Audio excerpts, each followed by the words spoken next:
सभी प्रेमी जनों को जय श्री परमानंद। जब से मनुष्य इस धरती पर आया है, अनेकों अनेक प्रश्न उसके मन में उठते रहे हैं, जैसे वह कौन है, किसने उसे बनाया है, उसका यहाँ आना एक स्वाभाविक क्रिया है या उसको बनाने वाला कोई और है। यदि उसको बनाने वाला कोई और है तो इसके पीछे उद्देश्य क्या है। इन्हीं सभी प्रश्नों को लेकर गुरु महाराज से प्रार्थना की तो यह इस चैनल के बनाने का उद्देश्य सिद्ध हुआ। आप सभी से प्रार्थना है कि स्वयं के कल्याण के लिए चैनल को सब्सक्राइब करें तथा अन्य औरों के भले के लिए शेयर अवश्य करें। जय श्री परमानंद। गुरु महाराज, अनेकों लोगों ने प्रश्न भेजा है, चाहे वो विद्यार्थी है, चाहे वो बिजनेसमैन है, चाहे वो नौकरी करने वाला है, चाहे वो गृहिणी है। वो लोग सकारात्मक रहने की कोशिश करते हैं, खुश रहने की कोशिश करते हैं, परंतु कोई ना कोई ऐसा कारण बनता है कि वो अपनी सकारात्मकता को खो देते हैं, नकारात्मक हो जाते हैं, उन्हें दुख हो जाता है। और कई बार तो ये दुख इतना लंबा हो जाता है, इतना गहरा हो जाता है कि आदमी सुसाइड तक कर लेता है। तो इस स्थिति में आध्यात्मिकता उन्हें किस तरह से इस रास्ते पर चलने से बचा सकती है, वो अपने जीवन को किस तरह सुखमय बना सकते हैं, कृपया प्रकाश डालें। यह समझने की बात है। जब हम समझ लेते हैं किसी बात को तो फिर यह चीज खत्म हो जाती है। तो हमें क्या करना चाहिए? हमें संतों के पास जाना चाहिए। क्यों जाना चाहिए संतों के पास? कि संतों के पास जो विचार होते हैं, संतों के पास जो कृपा होती है, संतों के पास जो दया होती है और संतों के पास जो ज्ञान होता है, जो क्रिया होती है, वो हमें शांत करने वाली होती है। क्योंकि उनका कोई लोभ लालच नहीं होता किसी प्रकार का। वह हमसे कोई आशा नहीं किए बैठे, हमसे कोई आशा किए नहीं बैठे। वो तो केवल एक आशा किए बैठे हैं कि जिस प्रकार से मेरे जीवन में सुख आया है, जिस प्रकार से मेरे जीवन में आनंद आया है, और लोगों के जीवन में जो संसारिक जीव हैं, इन सबके जीवन में वही आनंद आ जाए और वही परमात्मा की अनुभूति होने लगे, परमात्मा का आनंद आने लगे, आत्मिक आनंद आने लगे। यह उनकी एक लालसा होती है और कोई दूसरी लालसा नहीं होती है, और उनका कुछ नहीं होता है।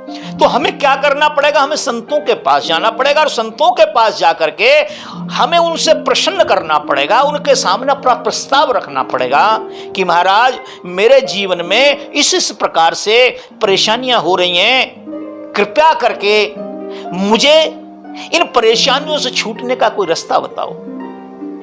एक दृष्टांत आता है राजा जनक का। राजा जनक एक दिन रात्रि में सो रहे थे, विश्राम कक्ष में थे। जब वो सो रहे थे तो उन्होंने एक स्वप्न देखा। स्वप्न में क्या करते हैं, राजा अपनी फौज पलटन को लेकर के, सारे साजो सामान को लेकर के एक जंगल में जाते हैं शिकार खेलने के लिए। जब वो शिकार खेलने के लिए जाते हैं तो क्या होता है, उस जंगल के अंदर वह दशा भ्रमित हो जाते हैं, रास्ता भूल जाते हैं, और जो उनकी सेना थी, जो उनको साजो सामान था, फौज पलटन थी, वो उनसे जुदा हो जाती है। और जुदा हो जाती है, महाराज बिछड़ जाते हैं, सेना वापस आ जाती है और राजा जनक उसी जंगल में भटकते हैं। और किसी तरह से 2-4 दिन बाद वह कहीं किनारा देखते हैं और जंगल से बाहर आते हैं। जब जंगल से बाहर आते हैं तो उन्हें भूख लगी हुई थी, क्षुधा लगी हुई थी। तो देखते क्या है कि सामने थोड़ी दूर पे एक बुढ़िया बैठी हुई है, एक छोटी सी झोंपड़ी है, वो चरखा काट रही है। आकर के उसको प्रणाम करते हैं, मां, मैं भूखा हूं। उस मां ने कहा, अगर आप भूखे हो तो एक काम करो, मेरे पास तो कुछ नहीं है। एक हंडिया के अंदर, एक पात्र के अंदर, मिट्टी का जो पात्र होता है उसको हंडिया बोलते हैं, पात्र के अंदर थोड़ी खिचड़ी रखी हुई है, आप एक काम करो, उसे बना लो और खा लो। महाराज जनक ऐसा ही करते हैं, पानी लाते हैं और उस खिचड़ी को बनाते हैं। जब खिचड़ी बन जाती है और उस जंगल से कुछ पत्ते तोड़ के लाते हैं और नीचे बिछाते हैं, उनको फैलाते हैं और उसके ऊपर खिचड़ी डाल देते हैं। जैसे ही खिचड़ी डालते हैं तो वहां 2 जो बैल होते हैं, जिन्हें सांड बोलते हैं, वो लड़ते हुए आते हैं और उनके ऊपर लड़ते लड़ते उस खिचड़ी के ऊपर वो मिट्टी फेंक देते हैं। जब मिट्टी फेंक देते तो खिचड़ी खराब हो जाती है। इतनी ही देर में महाराज राजा जनक की आंख खुल जाती है जागृत अवस्था में आ जाते हैं तो विचार करते हैं, भाई क्या है ये, क्या हुआ, कैसे हुआ ये। विचार करने लगे कि मैं अब राजा हूं और स्वप्न में भिखारी हो गया, क्या यह सत्य है या वह सत्य है। उठे, स्नान किया, स्नान ध्यान के बाद अपने दरबार गए। वहां उन्होंने बड़े बड़े विद्वानों को बुलाया और एक शर्त रख दी कि भाई मेरे प्रश्न का जब तक कोई उत्तर नहीं देगा इस भवन से बाहर नहीं जाएगा, इस भवन से बाहर नहीं जाएगा। कोई बात नहीं, लोग आते हैं और एक शर्त और रख दी उन्होंने कि जो मेरे प्रश्न का उत्तर देगा मैं उसे अपने आधे राज्य का उत्तराधिकारी बना दूंगा। ऐसा विचार करके उन्होंने कह दिया। अब विद्वान आते हैं, कोई 1 घंटे की कहानी बना के लाता है, कोई 2 घंटे की बना के लाता है, कोई आधे घंटे की बना के लाता है, कोई कितने की बना के लाता है, पर वो प्रश्न नहीं होते क्योंकि उनके प्रश्न का उत्तर ही नहीं मिल रहा है। काफी समय हो गया। जब काफी समय हो गया प्रश्न का उत्तर नहीं मिल रहा है तो एक हमारे महान संत हुए हैं, महान दार्शनिक हुए हैं, सही मायने में संत वही हुए हैं। और भी संत हुए, वास्तव में संत वही हुए हैं जिनका नाम है अष्टावक्र। महाराज अष्टावक्र को पता लगता है कि राजा के दरबार में इस प्रकार से एक शर्त लगा दी और उनके प्रश्न का कोई उत्तर नहीं दे पा रहा है।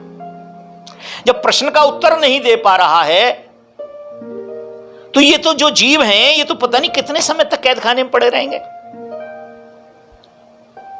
वो अपनी मां से बोलते हैं, कल सुबह मैं प्रस्थान करूंगा, राजा जनक के यहां मुझे जाना है। उसकी मां ने कहा, बेटा वहां जाके क्या करोगे, वहां तो तुम्हारे पिता भी फंसे पड़े हैं, तुम्हारे पिता भी गए थे पर वो आज तक वापस नहीं आए हैं, आप मत जाओ, मैं आपके सहारे जिंदा हूं।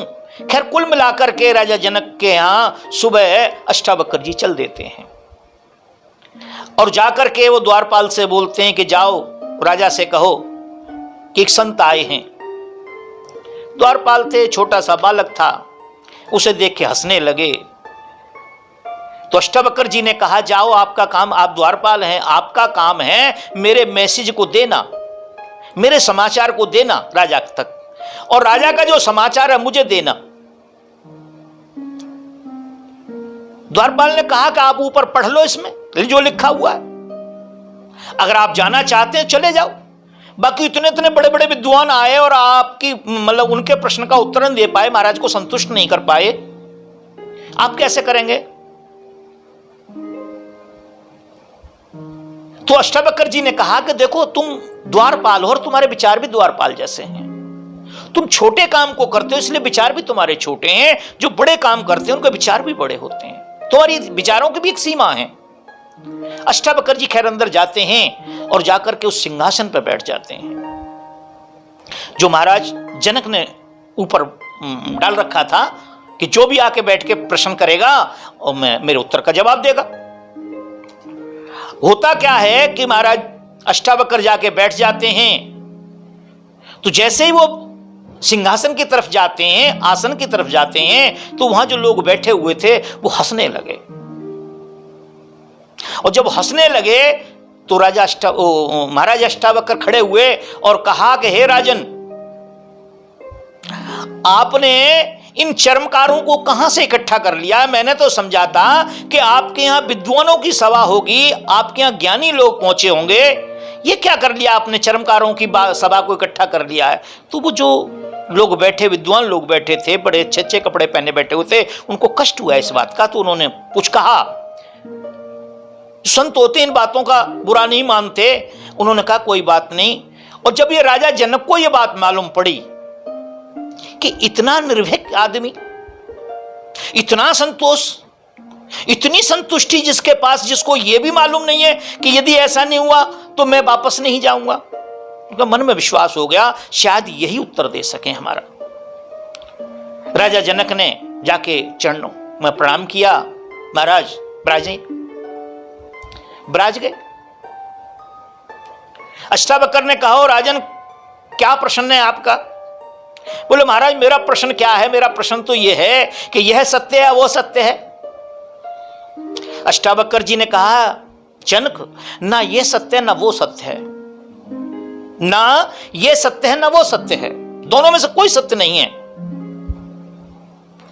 और थोड़ा समझाया उन्हें, और समझाने के बाद कहने लगे, क्या तुम यही तो प्रश्न करना चाहते हो कि आज मैं जागृत अवस्था में हूं, अभी मैं जागृत अवस्था में हूं तो मैं चक्रवर्ती सम्राट हूं, जागृत अवस्था में मैं चक्रवर्ती सम्राट हूं और स्वप्न की दिशा में मैं भिखारी हो गया। तो आप यह पूछना चाहते हैं कि मैं राजा हूं वो सत्य हूं कि जो मैं भिखारी बन गया स्वप्न की दशा में, क्या वो सत्य हूं?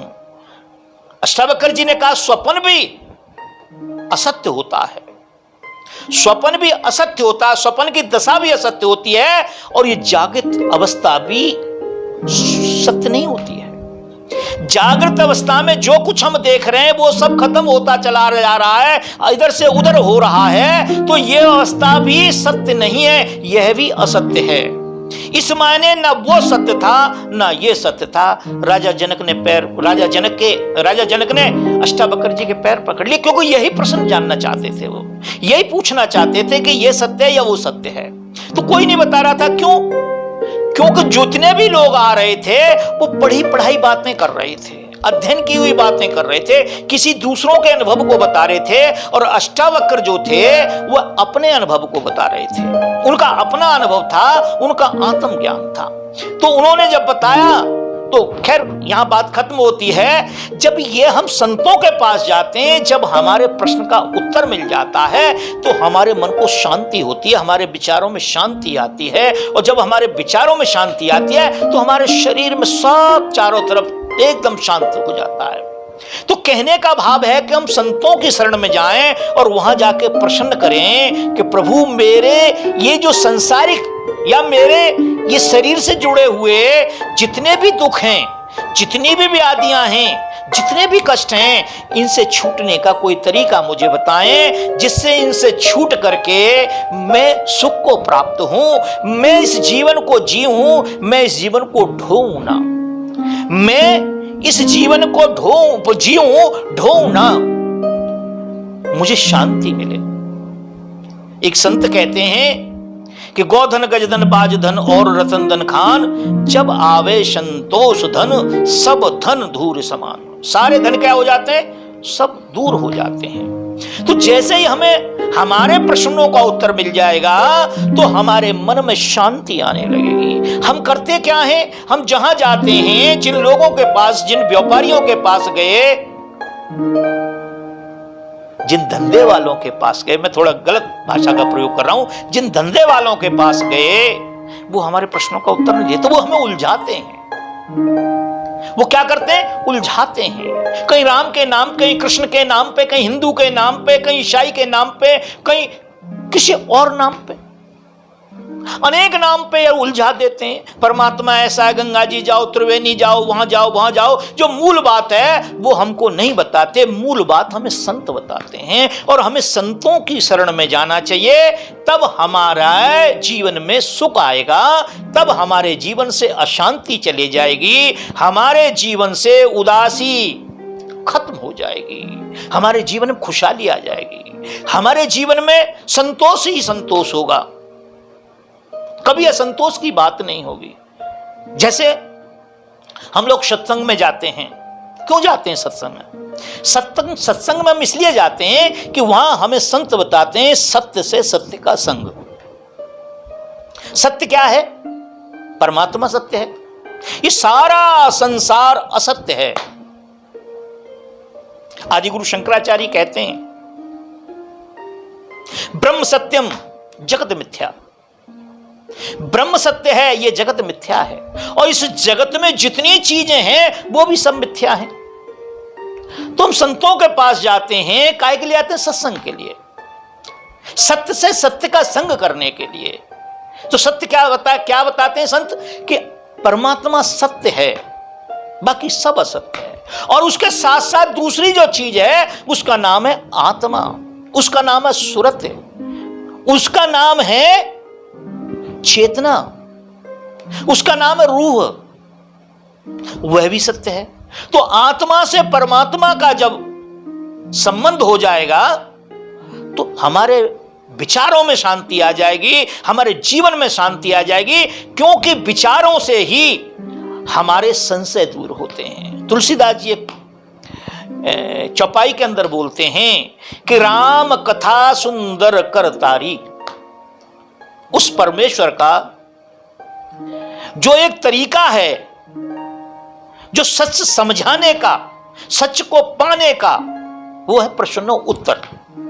हमारे प्रश्न हो और सामने से उत्तर मिल जाए, और वही उत्तर मिले जो हम वास्तव में हम जिस चीज से पीड़ित हैं। जैसे हम अच्छे डॉक्टर के पास चले जाते हैं तो डॉक्टर क्या टेस्ट करते हैं, टेस्ट करने के बाद उन्हें पता लगता है शुगर है, बीपी है, हाई ब्लड प्रेशर है, ये सारी चीज बताते हैं, उसकी दवाई दे देते हैं, हम ठीक हो जाते हैं।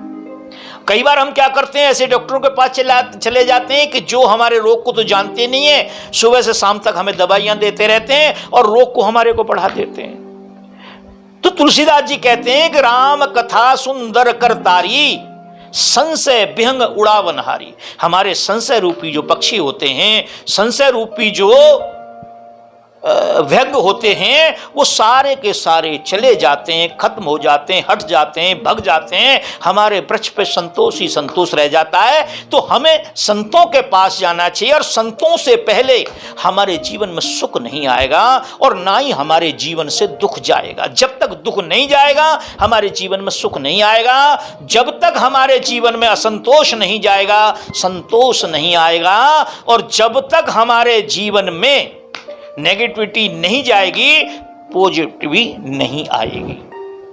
इसलिए मेरा एक ही बात आप सब लोगों से है, अपने आप को जाने, संतों के पास जाकर के अपने परमेश्वर को जाने, और सबके अंदर जो बैठा परमेश्वर है उसको जाने, उसको प्रणाम करें। भारी चीजों में ना भटकें, आपके अंदर जो है सकारात्मक आएगी, नकारात्मकता चली जाएगी। मेरी बात का विश्वास करें। धन्यवाद।